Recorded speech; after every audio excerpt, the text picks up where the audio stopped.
Hello, stories in मोर में मैं आपका स्वागत करती हूँ। रात का वक्त था। एक वीरान सड़क से आरव अपने दोस्त नील के साथ लौट रहा था। रास्ता सुनसान था, मोबाइल में नेटवर्क नहीं था और चारों तरफ सिर्फ जंगल। तभी नील ने कहा, तूने देखा? तेरे पीछे कोई परछाई चल रही थी। आरव ने हंसते हुए कहा, तू डरता बहुत है नील। यहाँ हमारे अलावा और कोई नहीं है। यह सुनकर नील चुप हो गया। उसकी आंखों में अब डर था। दोनों वहां से आगे बढ़ने लगे। तभी उन्हें पास के गांव में एक पुरानी हवेली दिखाई देती है।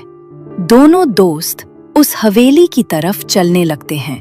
तभी सामने से कोई आता है और दोनों को कहता है, रात को बाहर मत निकलो और पुरानी हवेली की तरफ तो भूल कर भी मत जाना। वहां एक भूतिया साया है जो जिसे पकड़ता है वो खुद की पहचान भूल जाता है। इतना बोलकर वो वहां से चला जाता है। तभी वहां पर जोर की बारिश शुरू हो जाती है और जोर जोर से बादल गरजने लगते हैं। नील और आरव को ना चाहते हुए भी हवेली के अंदर रुकने का फैसला लेना पड़ता है। दोनों हवेली के अंदर जाते हैं और देखते हैं हवेली पूरी तरह से टूटी फूटी है। ऐसा लग रहा है जैसे कई सालों से यहाँ कोई आया ही ना हो। भीतर घुसते ही ठंडी हवा और फफूंदी की बदबू से दोनों कांप गए। तभी नील ने डरते हुए आरव से कहा, मुझे यहाँ बहुत ज्यादा डर लग रहा है, चलो कहीं और चलते हैं। तू डर मत नील, यहाँ हमारे अलावा और कोई भी नहीं है।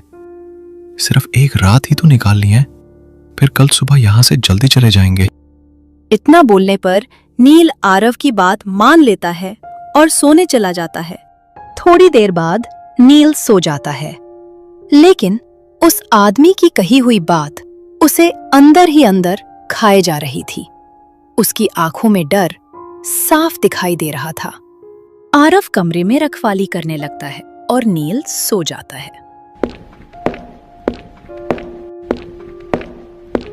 थोड़ी देर तक रखवाली करने के बाद ज्यादा थकान की वजह से आरव को भी नींद आ जाती है। रात के 2 बजे अचानक से एक चीख सुनाई देती है। आरव एकदम से जाग जाता है और देखता है तो नील कहीं पर भी दिखाई नहीं देता है। तभी पास के कमरे से किसी के बड़बड़ाने की आवाज आती है। आरव दौड़कर वहां जाता है और देखता है नील दीवार की तरफ उल्टा बैठा है और लगातार बड़बड़ा रहा है। वो मेरा नाम ले रहा है, कह रहा है कि मैं अब उसका हूँ। नील, क्या कर रहा है यहाँ पर? चल जल्दी यहाँ से। इतना बोलकर आरव नील के पास जाता है। तभी पीछे से किसी के चलने की आवाज आती है। हेलो, स्टोरीज इन मोर में मैं आपका स्वागत करती हूँ।